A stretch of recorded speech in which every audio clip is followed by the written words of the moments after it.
Welcome to our new series, 20 Questions, where we dive into the top sales and marketing pain points we hear from B2B owners. If your sales and marketing have been stalled, it's time to break through with these 20 questions. Now to your host, Jose Palomino. Hi, everybody. Jose Palomino here with another episode of Business Growth on Purpose.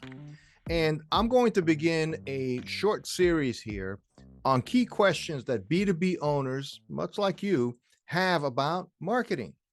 And so I went back over the dozens and dozens of companies I've worked with over the last 15 years in answering these questions for them, helping them really stand up marketing processes and programs. Also even went into Bing's Chat GPT option and asked the question, what are some top questions B2B owners ask of their marketing specialists, consultants, help? And we're going to go through this in a series of episodes. Just going to go top to bottom, hit about 20 questions here, and I'll call out the question. I'll tell you what I think the answer might be as food for thought. And these will be slightly shorter episodes. We're not interviewing a guest for these episodes, but I think there could be some really great resources here that you'll find beneficial. And if I get some good feedback, I would love to hear from you as to anything you would add or take away from it. Any disagreements are fine. That's all inbounds. Feel free to visit us on our on any of the normal podcast channels that you get this episode, but you can also watch the episode and with some of the more specific liner notes on our show page, which you can go to Business Growth on Purpose or go to valueprop.com and go to the podcast. Just select the podcast and you'll see the pages there for each episode. So let's begin. Question number one, what are the most effective B2B marketing strategies for my industry? I get asked that question a lot, different versions of that. And of course, depends on the industry. But if we're looking at most B2B categories that tend to be industrial or professional services and so on, I'm glad the question is about marketing strategies, not marketing tactics. So people think I need to have a lot of social, or I need to have a great website, or I need to do a lot of trade shows. All of that could be true, but those would be seen as things you do to implement a strategy. So I always like to think about the strategy at the highest level of saying, first of all, do you have a clear view of who you want to connect with most? Not your existing customers, but the next customers you're going to get. That's part of what marketing. Now, marketing can also serve to grow your install base. If you, let's say a CPA firm, you have lots of customers and you have other services to offer them. In a sense, they're a new market to you there. But you have to think about who they are and where they get information from, where they hang out. Does your likely customer, and a good way to look at this is think about your top 10 customers. Are those people who actually go to trade shows, for example, in your industry? If that's the case, then you have to include trade shows in your overall strategy. But just showing up is not enough. It's like, what is it? How do they make decisions? How do they make buying decisions? Are you in a category where people only, for example, I'll use CPAs again, only choose CPAs who are referred to them by a trusted advisor or something like that? That's one possibility. Or are you in an industry where people do a lot of research in advance? A lot of technology-based companies are like that your prospects are actually doing a lot of research online before they even reach out to a vendor. So it's really about knowing how your customer buys and where you can touch them. So that could be, in some industries, it could be a letter campaign. In others, it could be social media. In others, it could be, again, very event-based, trade shows, professional conferences, things like that. In others, you might want to build up a referral strategy, and that takes time. That's like planting seeds for the long haul. And you can't just make it grow. You can't command the seed to grow. But it's about being out there and cultivating your relationship so that when somebody asks them, hey, do you know somebody who does, IT security? Oh yeah, I know somebody who's great at IT security. And then you get the referral for that. So that's not an exact answer to a question because it's an imprecise question, actually. It depends on the industry. But I would say more than it depends on the industry, it depends on your buyer in that industry. So that's the other thing. Depending on what you sell, you may be selling to somebody in aerospace engineering services. Somebody else sells parts that are used in drones, manufacturing of drones. Others sell raw material. Yet others sell maybe human resource services. Well, guess what? The strategy, just because you're all in aerospace, doesn't mean you reach your buyer the same way. Because in one case, you might be selling to a CFO, another one you may be selling to an HR person, somebody else you might be selling to somebody just in procurement. So it really does have more to do with the who you're trying to reach and understanding where they get informed, where they are likely to be, what they're likely to respond to. And a good test for this, if you're looking to expand on existing customers, meaning you have a set of customers now and you want more like them, or who are the ones you want more of? That's maybe a better way of asking the question. I sometimes ask this in workshops. I say, who would you clone among your customer base? And once you understand that, then you can actually start shaping your outreach, your communication, your education strategies, which are all part of marketing, subset of marketing, and get that going in that way. So the second question is directly related to this is, of course, how can I generate more leads for my B2B business? Right. So in most B2B categories, you're selling contracts, you're selling deals. Some of you may be selling, once you have somebody buying something from you, like supplies or something regularly, it's more like transactions that happen over time. Others you sell a big machine and it's actually a sale you may be working on for 6 months. So when you think about leads, you have to think about, am I looking for somebody to buy a lot right up front, or am I looking for somebody to just add me to the list of people they buy supplies from, for example? So that's also knowing your customer is critical. We have lots of material on knowing your customer on our site as resources. We'll link to an ebook we have on that called Know Thy Customer. It's so critical that you just really zero in on your customer. But to generate more leads in B2B, there's a lot being discussed about right now. And so you have a couple of options. Certainly you could, I mentioned events, trade shows. You have to be there and look to make relationships happen. That's networking breakfasts, events, and so on. Actual mileage can vary greatly depending on what you sell in your industry, but that's one approach.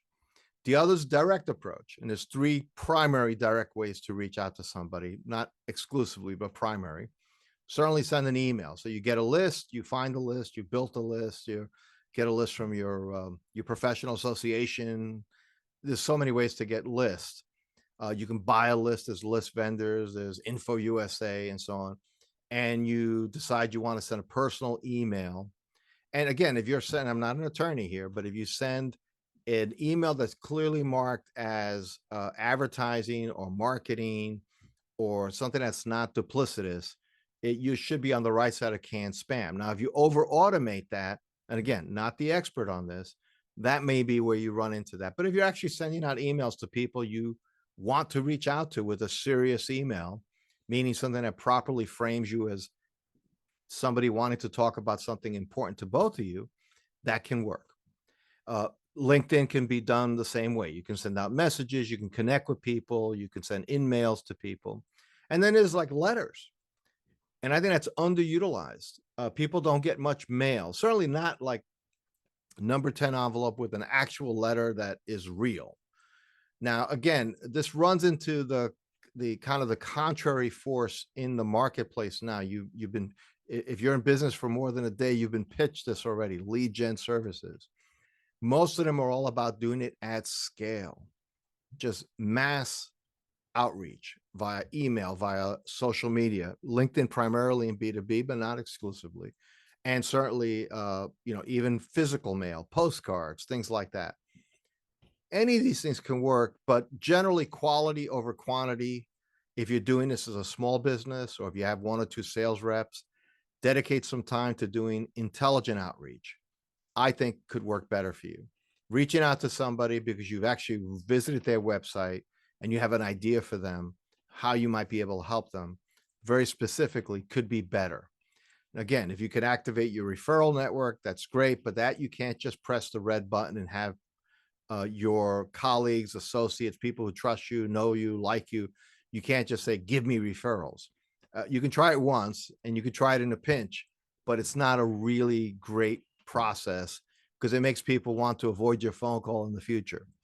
So those things will come when they come. We'll talk more about referrals later in one of the other questions. But just to say lead gens, there's a couple of tactics that you can do. Some are very low cost, like social media. Email is relatively low cost. Mail is a little more costly. It's about $1 a unit. But if you sent out 100 letters a month, 25 a week, and then you followed up with a phone call, if you could, just to say, hey, did you get my letter? Or I'm following up on my letter because I think what we're doing might be very interesting to you. And you have to find the angle, the hook. All of these methods rise and fall on the strength of, I'm not going to say the offer, like we have a sale now, we're crazy Eddies of IT consulting. You're not going to approach it that way. But instead, all of these methods have to have something in them that would grab somebody's attention and say, let me read the next paragraph, the next paragraph, and so on. You might want to look up Ray Edwards. I've interviewed Ray, and he also has written some great books on actually writing copy. And you're listening, you say, oh, I'm not going to be a copywriter. I'll hire a copywriter. And I agree with that. However, this book is he's written a number of books. There's other books on this, but to get a little bit of a handle on copywriting, to develop kind of an eye for it, is very beneficial to you as you hire out people to actually do the work of writing for you, if you can do that. So a little knowledge there goes a long way. You may find you love it and you're willing to try. You feel confident as a writer, or you may find that, boy, after reading this, I'd never want to write. I'll definitely hire people, but you'll at least know what you're asking for. So that's the second question. The third question is, what is the best way to target and reach my ideal B2B audience? So I kind of alluded to this in answers to questions 1 and 2, but I would say let's think about who is your ideal audience. Not necessarily your biggest client or biggest category client you have, because you may have some big clients that generate a lot of revenue for you, but not a lot of profit. Sometimes, especially if you're like in manufacturing or you're doing some contract work, you may find that some of your biggest contracts are not particularly profitable because they have very professional procurement processes and they squeeze you very hard, and they're just not as profitable as something that might come in the mid-market. Now, generally, in most categories, if you're not going to do very well selling to only very, very small companies because they just don't have as much money. It's like Willie Loman, the famous bank robbers. They said, why do you rob banks? He said, that's where the money is. So you have to find, from an ideal customer point of view, what segment of the market, what category of customer actually is the one you want more of. So I would scale that a couple of ways. Customers that you think have potential for growth, customers that can pay you on time, not a small thing if you're an owner of a privately held B2B company. Customers that don't maybe know as many of the options out there. So if you're in a particular category, let's say you offer project management services. If you sell to very big software companies, for example, they probably have a lot of sophistication, they have technology, they have personnel, and they also have access to the best project management companies in the world. But you move down a tier into like the middle of the mid-market, you may find that those people have less options and less awareness, and your stuff may look like, to people who've never seen fire, you're showing up with a big lighter. It's amazing, right, to them. So that's the thought there about ideal. Like, where can you make traction happen? Where can you have growth come out of it? And which type of customer is best aligned to your strengths?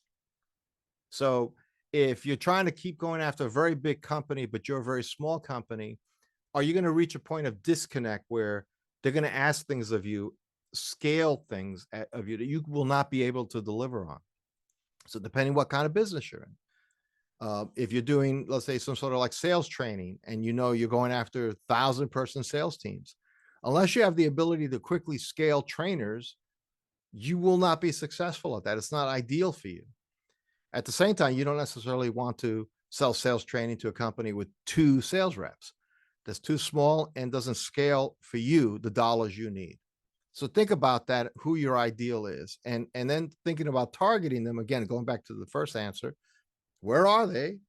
How do they learn about stuff? Where do they get information? What does their buying process look like? So the fourth question, slightly different pace here. How can I improve my B2B website's performance and user experience? Wow.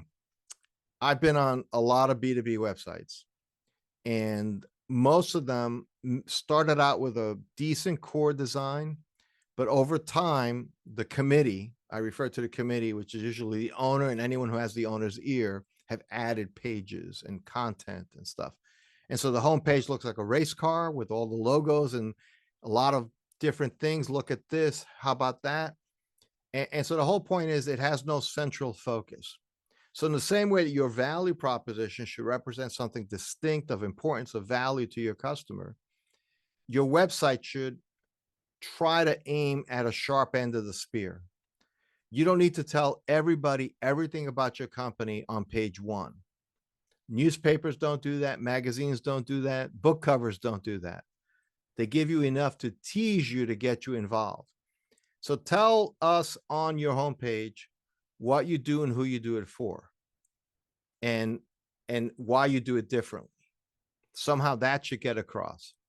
So if you sell labels, safety labels for utility companies, gas, electric, that kind of company, that tells me who you are. You're not a general purpose printer. You're a safety label company, for example.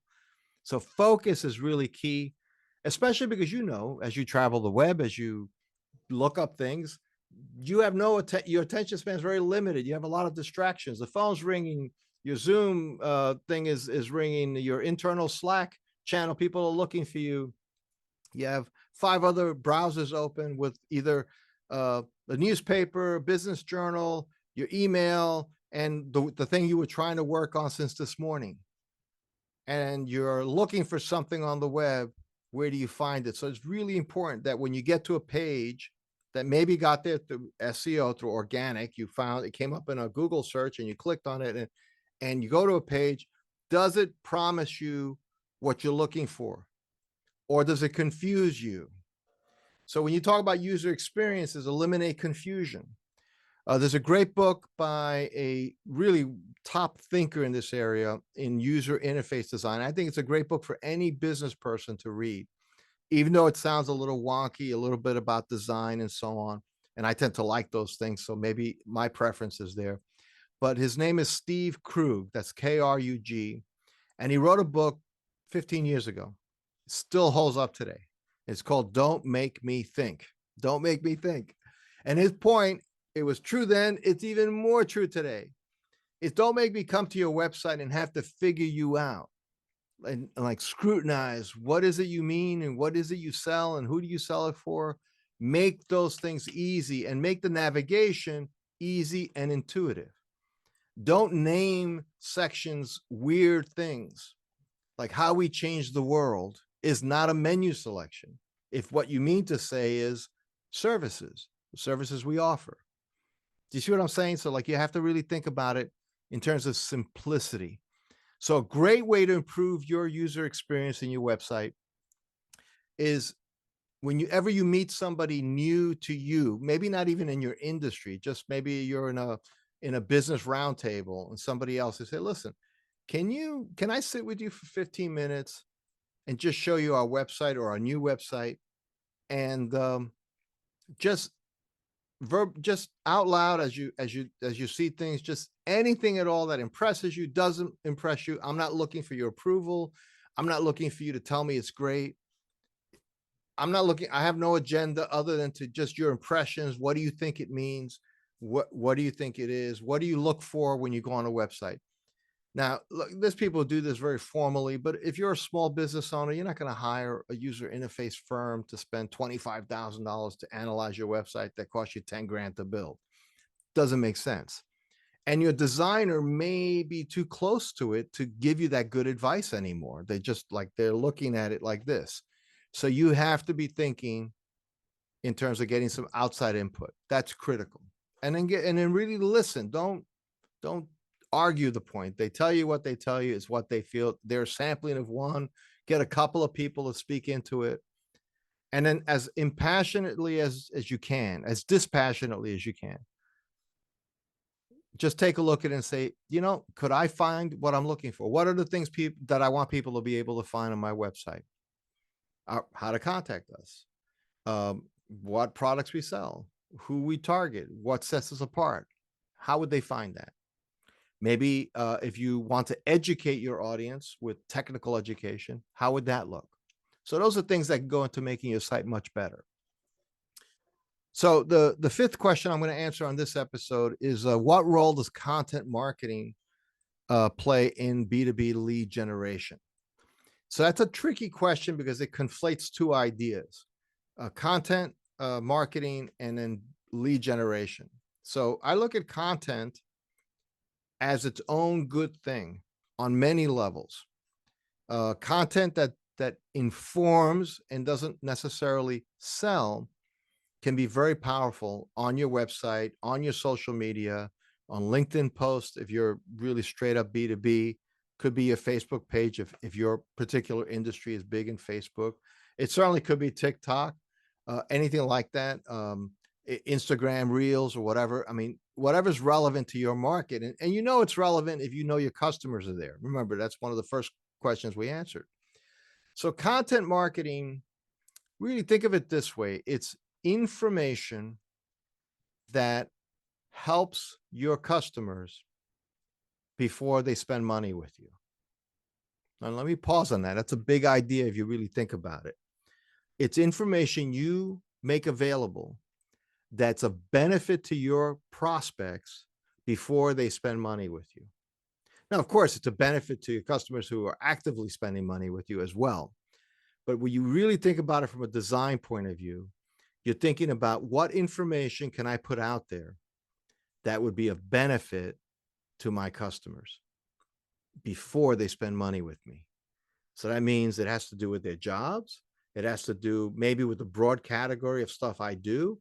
So if my technology, what I sell, has to do with production line efficiency, then I'm going to put a lot of content out about things you can do to make your production line more efficient. And not everything has to pay off with a tag that says, and that's why Acme Sprockets makes production lines more productive. You can do some of that towards the bottom, towards the end. Occasionally, if you do a lot of content, it can be embedded more prominently. But you want the balance, the feel of it to be that, boy, I'm glad Acme is publishing another blog or another article or another infographic or another ebook that is helpful, because when they publish stuff, it's good stuff. It's helpful stuff. And what that does, it makes you top of mind. It also, like an IV drip, if you think about it, when you get into a hospital, God forbid you have to go into a hospital for any reason, one of the first things they do is they hook you up with an IV with just a saline solution, because they don't know what drugs they're going to give you, but they know they want easy access when they have to administer something. In the same way, content can be like an IV drip, that you're always present. They're always engaging with you at some level. And not every piece is going to get responded to with like this really earnest, excited email. Thank you for sending me the ebook. You're rarely going to get that, but you're nonetheless registering through frequency. Now, there's a whole nother question about what's too frequent and so on. I find a lot of smaller business owners are more afraid of frequency than they should be. Most people won't remember much except for the thing they see that day. And a lot of your content will just slip into their email queue way down at the bottom because they're only looking at the top 10 things they have to focus on today. So you have to work on headlines if you're sending email content, stuff on your website. It shouldn't be so much clutter, but really think about best content, stuff that's very helpful. And one way you can do that is just ask your customers, hey, what are some things you think we might know that might be helpful to you? Or what are some things what are some of the challenges you have? Or if you have salespeople, then ask them, what are the challenges when you're doing discovery people are mentioning all the time?